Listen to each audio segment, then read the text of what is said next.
Rude passengers disrespect fallen soldier on board. Then J.D. Vance does the unexpected. The hum of the engines and the soft chatter of passengers filled the spacious cabin of the commercial flight as it prepared for takeoff. It was a typical cross-country journey, departing from a major city's busy airport, bound for another bustling metropolis on the other side of the country. The crew moved efficiently through the aisles, ensuring everything was in place before they could lift into the sky. The atmosphere was calm. There was no hint of the tension that would soon grip the flight. Most passengers were lost in their own thoughts, casually flipping through magazines or checking their phones. A few exchanged polite pleasantries as they settled into their seats, all expecting the usual monotony of a routine flight. The mood was one of quiet anticipation, the kind that comes with the expectation of nothing extraordinary happening. Unbeknownst to the passengers, however, there was a significant and somber presence aboard the flight. Discreetly stored in the cargo hold, nestled among the bags and luggage, was the body of a fallen soldier, a hero who had given the ultimate sacrifice in service to their country. The soldier's remains, draped in an American flag, were being transported home, the final leg of a journey meant to return them to their family, far from the battlefields they had once fought on. Only a handful of people were aware of the solemnity of the situation. The flight attendants had been informed in advance of the nature of the cargo they were carrying and had been given clear instructions on how to handle the delicate matter with the utmost respect. The passengers, on the other hand, were blissfully unaware, their thoughts focused on destinations, schedules, and the usual routines of travel.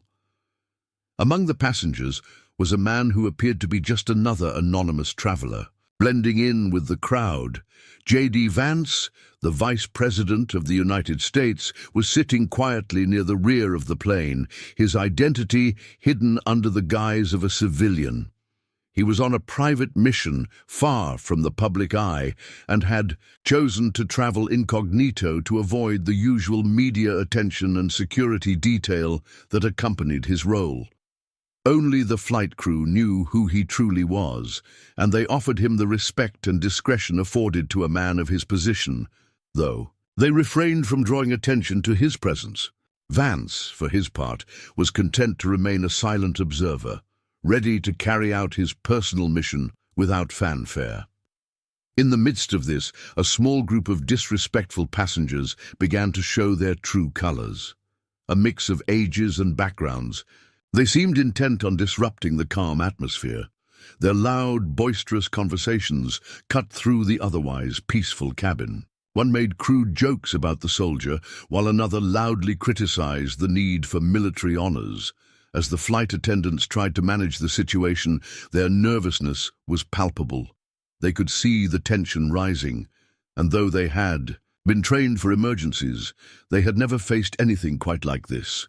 Their smiles were forced, their words more tentative, as they sought to maintain order amidst the growing disturbance.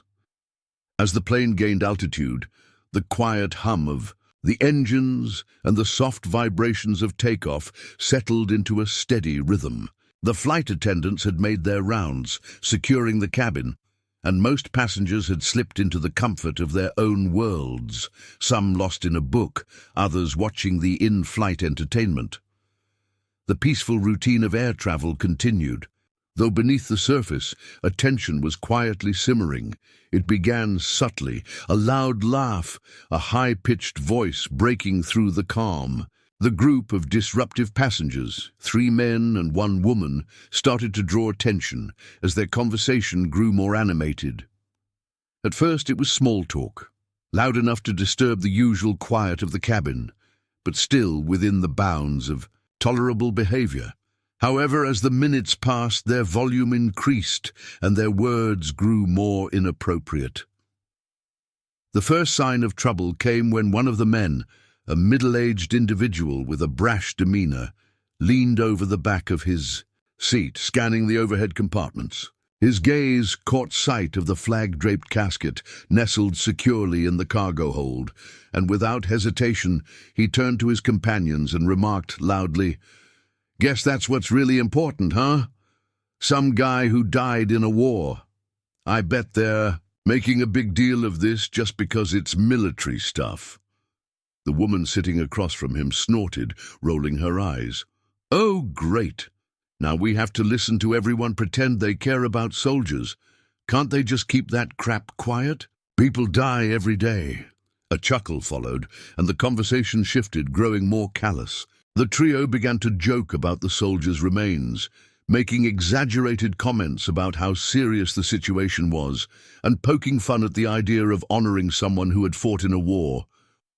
"What's next? Are we supposed to all stand up and sing the national anthem?" one of the men mocked, throwing his hands up in the air in a dramatic, sarcastic gesture. The tone of the conversation quickly became disrespectful, the humor thinly veiled in derision. The group, now fully aware of the fallen soldier's presence, seemed determined to make a spectacle out of the situation.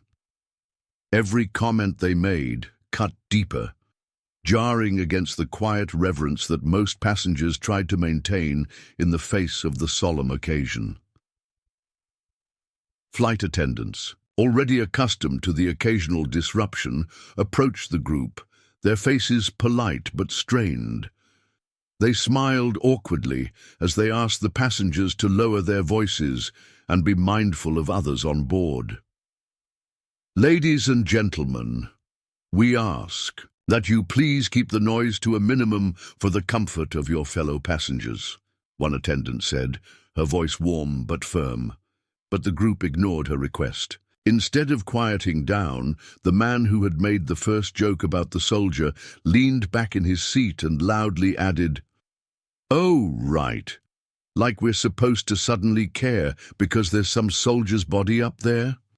That's real convenient, huh? They'll probably make a whole ceremony out of it.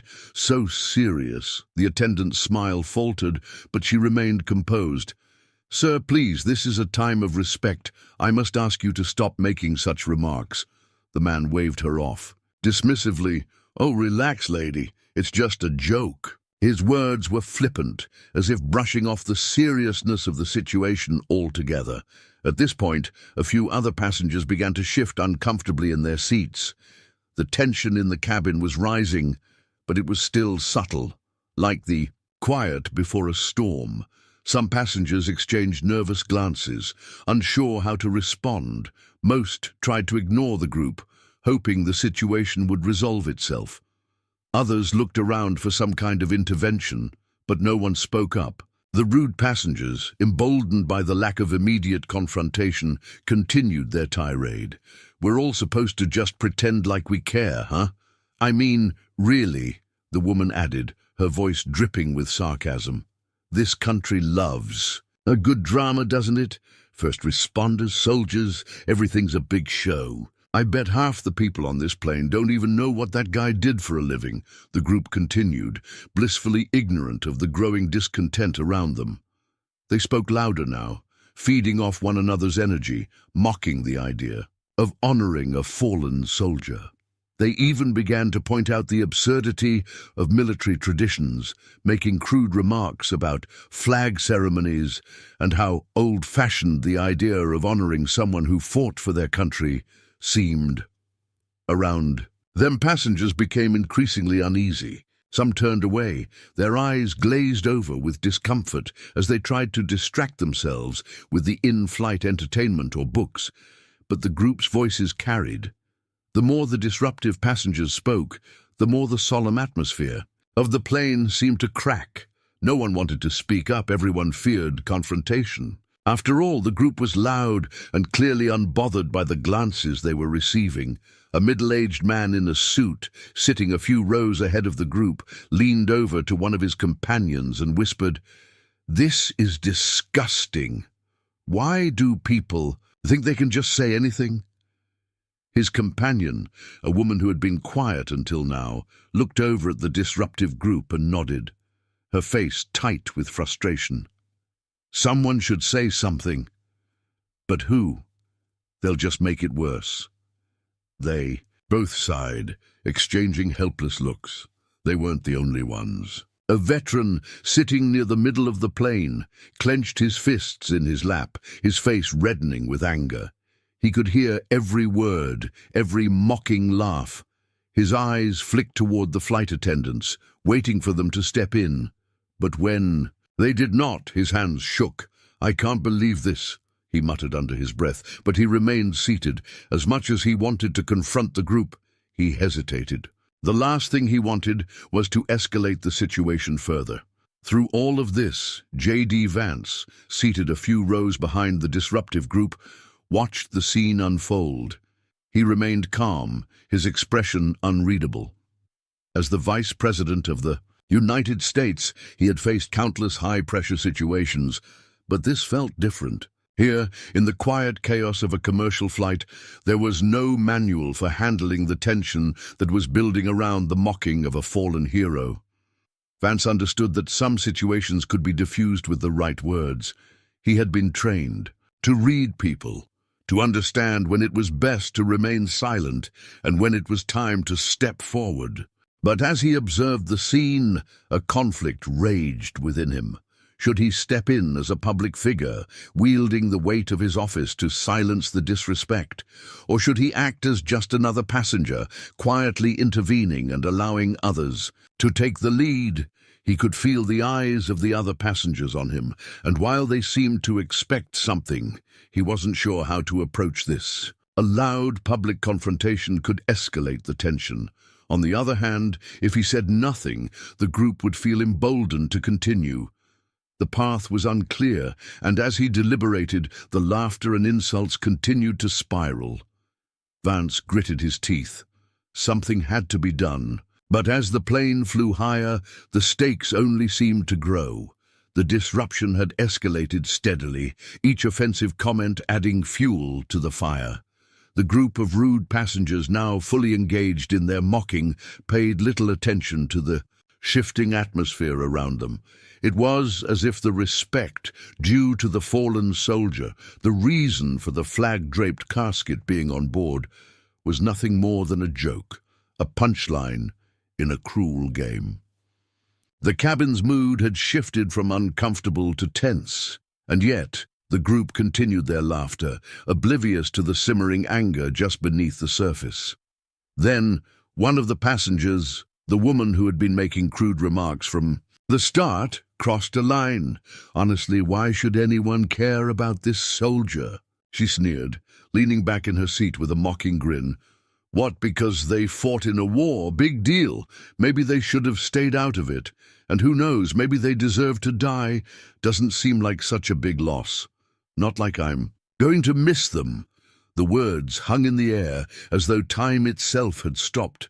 For a moment there was no sound but the faint hum of the plane's engines, which seemed distant and detached from the charged atmosphere inside the cabin. The flight attendants, who had been hovering nervously nearby, stiffened, their faces blanched, clearly shocked by the audacity of the comment.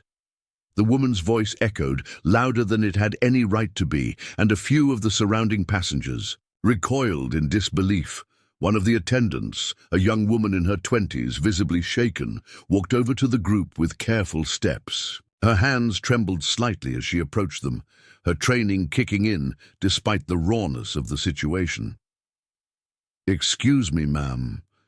I really must insist that you show respect for the situation," she said, her voice steady but clearly strained. "We are carrying the remains of a fallen soldier, and we ask that you please maintain a respectful tone."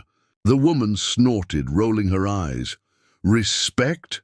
For a dead soldier? You've got to be kidding. You really expect us to act all solemn about this? Give me a break." The attendant, her face pale but composed, managed to keep her cool, though. It was obvious she was at her breaking point. "Please, Mom," she said, trying to keep her voice calm. "This is not appropriate behavior. We have other passengers on board, and this is a serious matter."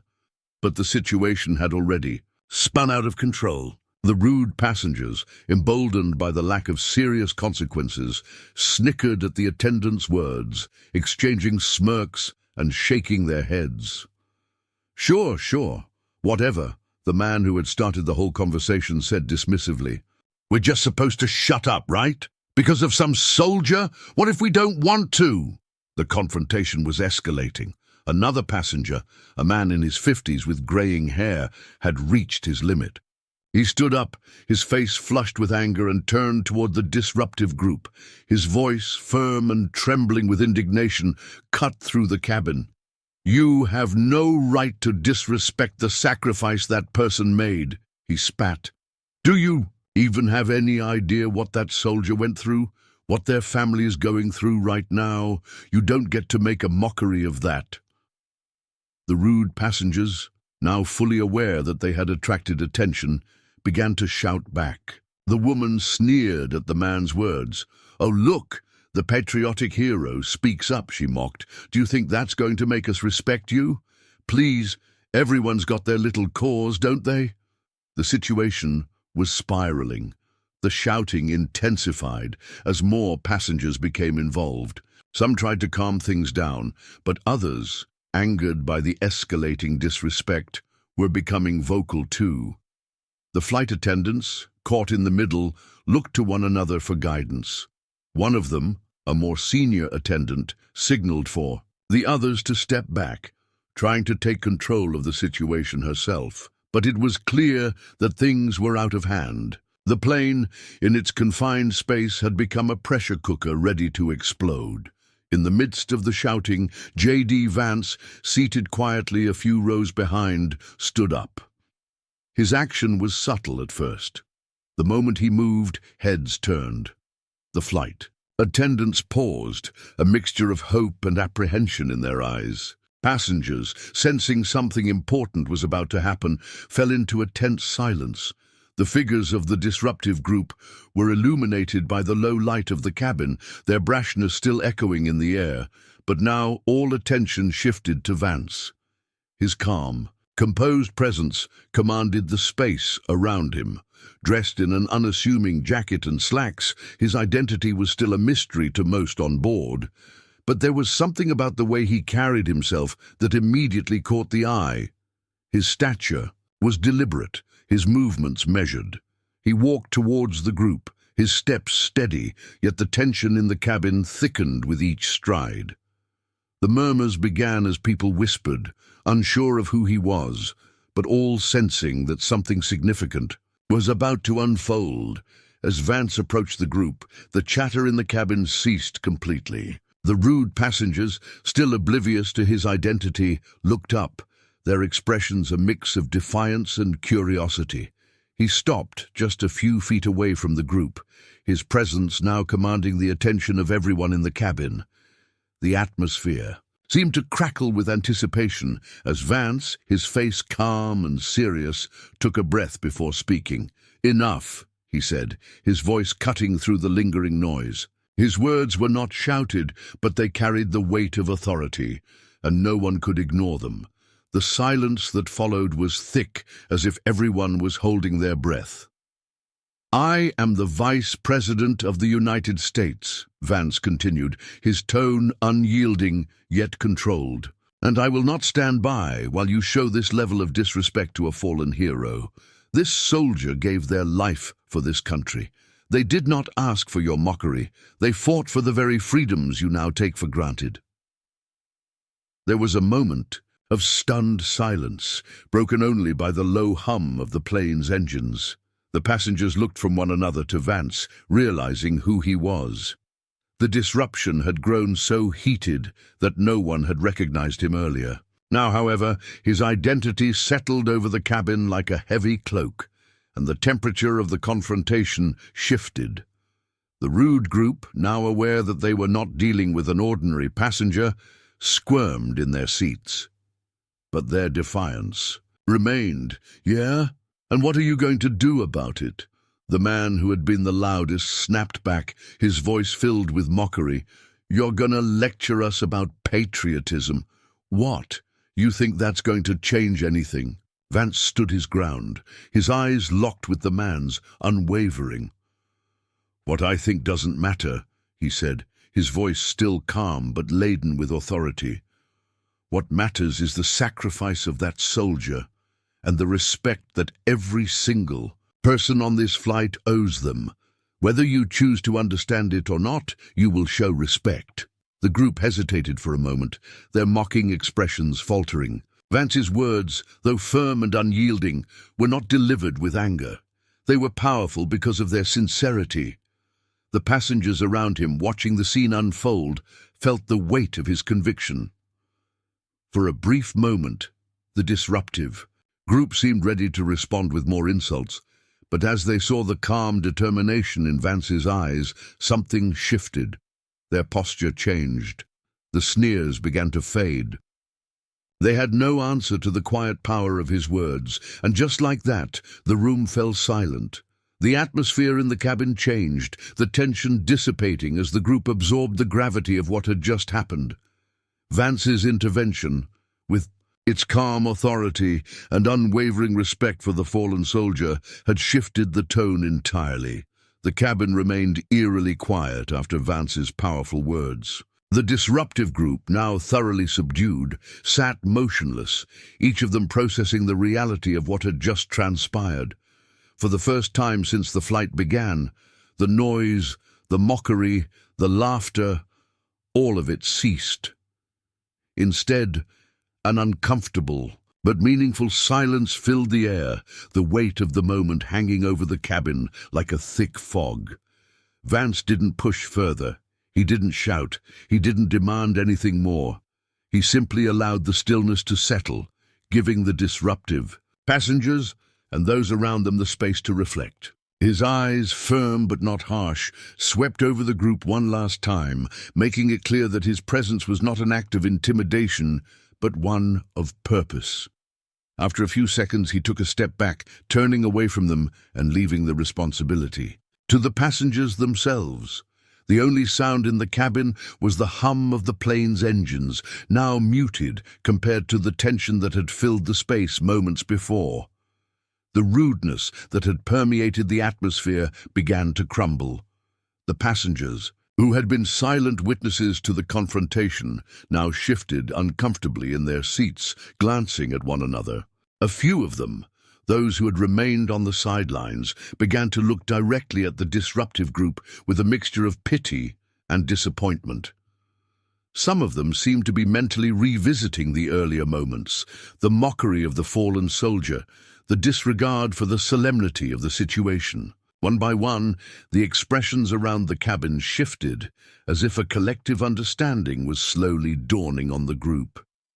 The woman who had made the most derisive comments was the first to break the silence, though her voice was barely audible. She shifted in her seat, avoiding the gaze of the others. Her face, once full of smug defiance, now held a flicker of something else: guilt. For a long moment, she said nothing. Then finally her shoulders slumped slightly, and her voice, quieter now, came through. I didn't think it was that serious. I didn't think it mattered to anyone." Her admission, though small, rippled through the cabin, drawing the attention of those around her. She didn't raise her voice to defend herself anymore. Her words weren't laced with sarcasm or mockery. They were honest, if not entirely remorseful, but the shift in her tone was unmistakable. The other members of the group, too, sat in tense silence, their eyes flicking from Vance to one another, unsure of how to respond. A few rows behind them, a middle-aged man who had earlier tried to calm the group by speaking up, now leaned forward, in his seat, his voice quieter but no less pointed. "We don't always understand the sacrifices that others make," he said, his words resonating across the cabin. "I didn't serve, but my father did.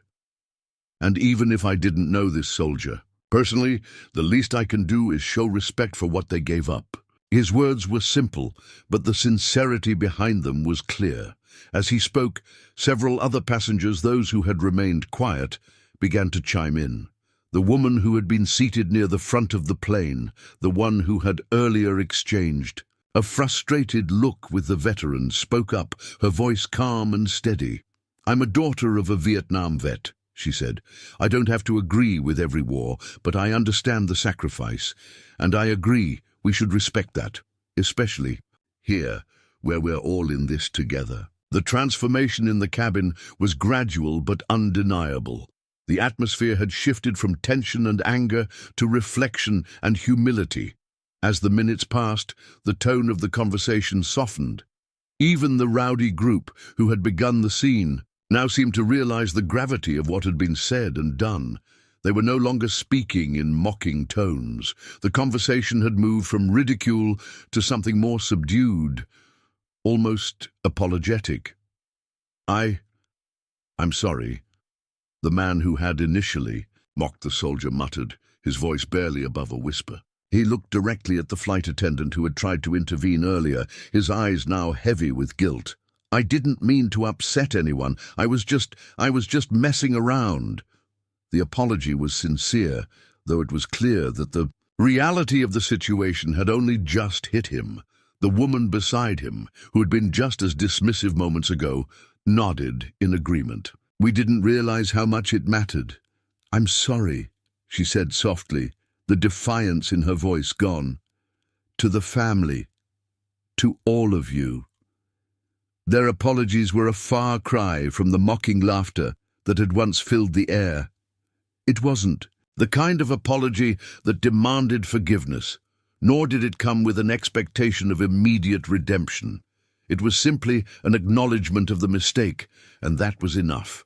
The disruptive group had been humbled, and they seemed to understand that their behavior had been out of place. As the apologies were offered, the flight attendants exchanged grateful glances. It was clear that Vance's intervention had diffused the situation. The flight attendants had been doing their best to manage the situation, but Vance's words had provided the final nudge that allowed the passengers to turn the tide. The young attendant who had originally confronted the group now smiled faintly, her relief palpable. The tension that had once been a suffocating weight on the plane now seemed to dissipate. Passengers who had been silently observing now seemed more at ease, some even offering their own words of support. A few of the quieter passengers, those who had been too nervous to speak up, nodded in agreement with the apologies, their expressions softening as they felt the weight of the transformation that had just occurred.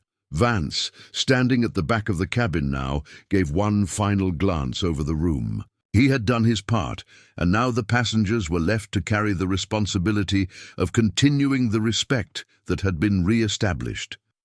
Without uttering another word, he returned to his seat. The flight attendants resumed their duties, moving through the cabin with a renewed sense of confidence and gratitude. The mood had shifted. No longer was the cabin filled with tension or hostility. Instead, there was a quiet sense of camaraderie, an unspoken understanding that respect had been restored. Even in the midst of the shared discomfort, there was a collective sense of something greater than themselves, a moment of humanity in the air. As the plane neared its destination, the atmosphere aboard had shifted dramatically.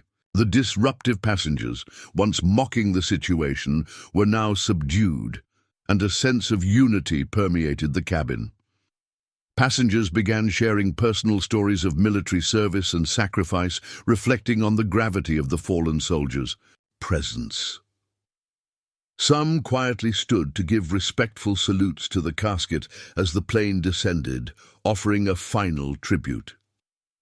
By the time the plane landed, there was a profound change in the passengers. The earlier tension had dissolved into a collective sense of respect. Many approached the soldiers' family to express their condolences, acknowledging the earlier disruption. Though still grieving, the family appreciated the heartfelt apologies and offered quiet, sincere words in return. The moment was a peaceful exchange, marking a soft resolution to the earlier conflict. As passengers disembarked, several thanked J.D. Vance for stepping in. Vance, modest as ever, accepted their gratitude but said little.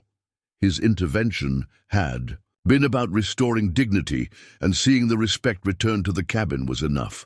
The passengers, now deeply moved, left with a renewed sense of respect and unity. They had shared in a transformative moment, one that would stay with them long after the flight had ended.